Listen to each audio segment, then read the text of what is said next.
కూటమి ప్రభుత్వం ప్రజలను అనేక రకాలుగా ఇబ్బందులకు గురి చేస్తుందని బాపట్ల జిల్లా రేపల్ల నియోజకవర్గ ఇన్ఛార్జి ఈవూరు గణేష్ ఆరోపించారు. అందుకే ప్రభుత్వం వచ్చి 17 నెలలైతే 13 ధర్నాలు చేయాల్సి వచ్చిందని మండిపడ్డారు.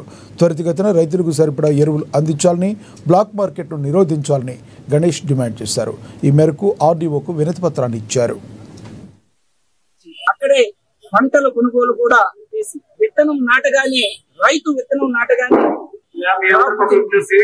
అందరూ ధర్నాలే. ఎందుకు ఈ పరిస్థితి ఎందుకు వచ్చింది? ఇప్పటికీ 13 ధర్నాలు జరిగినాయి. 17 నెలలు అయింది వచ్చి 13 ధర్నాలు జరిగినాయి. కాబట్టి మా డిమాండ్ వెంటనే సమకూర్చాలని, వెంటనే రిలీజ్ చేయాలని, రైతులకు వెంటనే సహాయ సహకారాలు అందించాలని పత్రికాముఖంగా కోరుకుంటున్నాను. Thank you very much.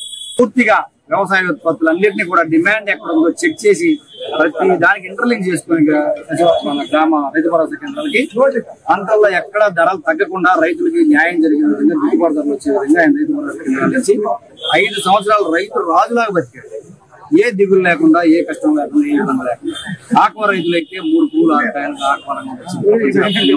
పడిపోయింది. కానీ ఈ రోజు కళ్ళబల్లి మాటలు చెప్పి రీసర్వేల పేర్లు చెప్పి దాన్ని వాళ్ళ ఎల్లో మీడియాలో మొత్తం